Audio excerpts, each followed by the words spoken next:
Hey, it's Chuck and Bob with your Thursday social media preview as the big basketball weekend gets underway actually tonight with some boys action as they clear the slate for the girls to play sectional semifinals on Friday night. So let's start with the boys in Indiana tonight and a couple of good matchups in conference. We'll start in the NIC with John Glenn taking on South Bend Adams at Hadaway Shack. And John Adams has been one of the hottest teams, certainly here in northern Indiana, but around the state as well. And John Glenn is a team coming off a good performance against New Prairie, playing with some confidence to be playing at home. But Adams just has so much depth, and Jeffries is really starting to come on for them.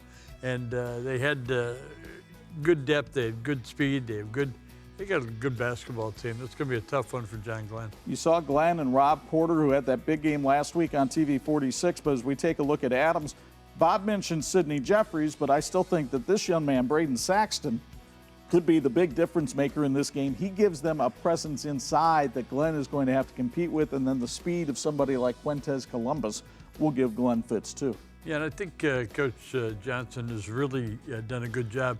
If somebody wants to take somebody away, he's got somebody else to step up, and they've been able to meet those challenges. Adams looking for win number 15 of the year tonight at Hadaway Shack. In the Northern Lakes Conference, two of the hottest teams in the league, in fact, the two hottest teams in the league go head-to-head. Wawasee has won 4 in a row. They're 11-5, taking on an 11-5 Northridge team that has won 6 in a row. And the Raiders are really rolling right now. They really are, and they've developed themselves into a team that can go inside and outside. Sam Smith, outstanding shooter from the outside, and the big guy Stouffer inside is a tough matchup for most of the teams. This is a team that has gotten deeper and has gotten better in the last 2 years under the new head coach.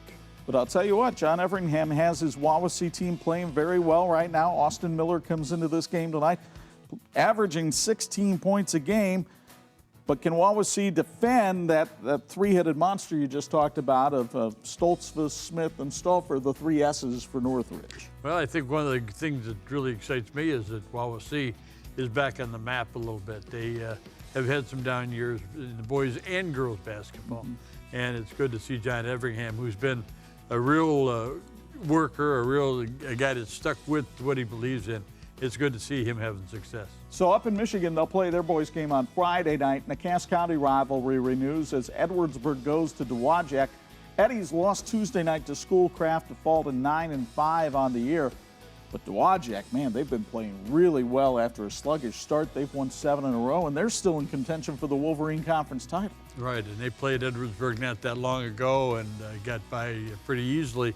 I would expect that Edwardsburg, as the season has gone along, has gotten a little bit better too. But boy, I tell you what, the Chieftains have a very good team, and that's really developing into a good conference there with those key matchups down the stretch. Keep an eye on DJ Lanier for Dowagiac. He's having a real nice season for the Chieftains. Okay, it's the girls' matchups, though, the semifinals, Friday night in Indiana. And as we take a look at things, we'll start off at the 4A sectional in Warsaw.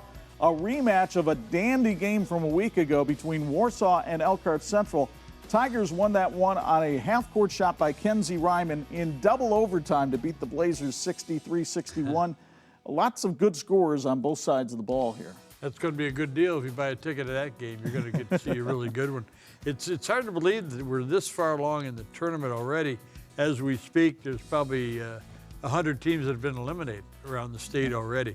And by the weekend, we'll be down to a smaller number yet. But the thing is, Elkhart Central carrying the banner for the city of Elkhart because Memorial is done. And so next year they're going to combine into one school. But Central's had a lot of success, and it's going to be tough playing down at Warsaw. The Tiger Den, always a tough assignment. Well, Will Cody got a great game out of Yaisha Williams on Tuesday night. She had 31 in that win over Memorial. They've also got a fine freshman, Michaela Porter. But we mentioned Kenzie Ryman for Warsaw. You've also got Brielle Harrison, who's headed to Bethel. She's had a nice year for him. And then Kaylee Patton.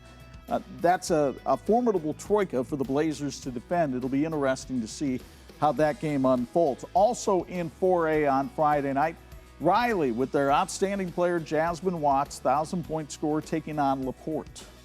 Jasmine Watts has flown a little bit under the radar because the team hasn't had maybe the success that would go with a top player, but she's done a nice job. We've had a chance to see them play a couple times, and LaPorte will have their work cut out for them, but again, when you get in a tournament, you're looking for somebody to step up, and you're looking for heroes, and I think LaPorte will have to find a couple to help out. Well, Ryan Ott and Isla Assad, those are a couple who had nice games against Adams on Tuesday night. And we mentioned Jasmine Watts.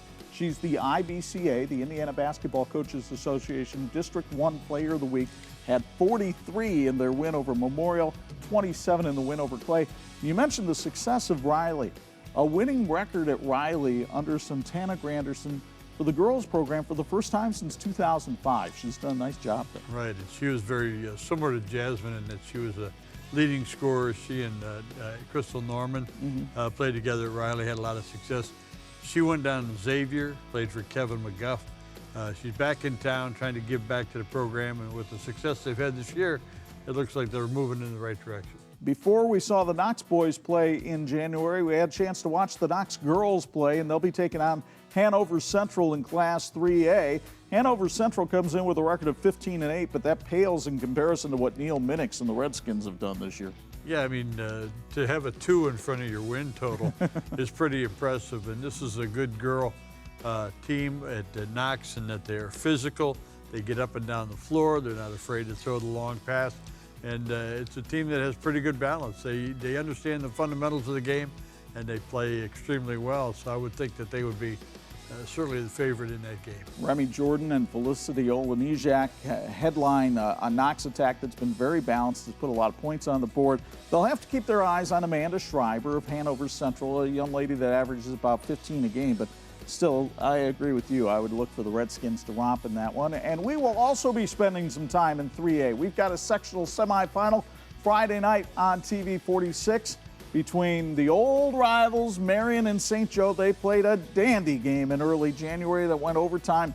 St. Joe won that one 66-63, but certainly doesn't make it a given on Friday night. No, it doesn't, but we're going to get a chance to see a couple of really good coaches. T. Scott at Marion High School and Dr. Brzezinski Goodman, who's now the head coach at St. Joe after playing for Muffet McGraw and part of their teams that went to the Final Four 3 years in a row. Both teams have good players. Both teams have a couple of people that have to get it done. Sullivan certainly for St. Joe. But the thing is, there's going to be so much intensity in this game, and I would expect a great crowd down at John Glenn High School. Yeah, you mentioned Keegan Sullivan averaging a double-double for St. Joe, but Christina Heimlich averages a double-double for Marion. And then you've got the freshman, Nevaeh Foster, approaching 500 points for the season, has done a superb job leading this Marion attack. Both teams have really good balance, not only the star players, but good supporting players as well. I think of Cash Biffle for St. Joe, another senior who can stand out. So this should be a fun one to watch. You're not going to want to miss it. Friday nights live on YouTube and Facebook at about 7:45, and then we'll show it as always on TV 46. Friday night at 11 and Saturday morning at 9 with your social media preview of the high school basketball weekend. Bob Nagel, Chuck Freeby, thanks for watching on Facebook and Twitter.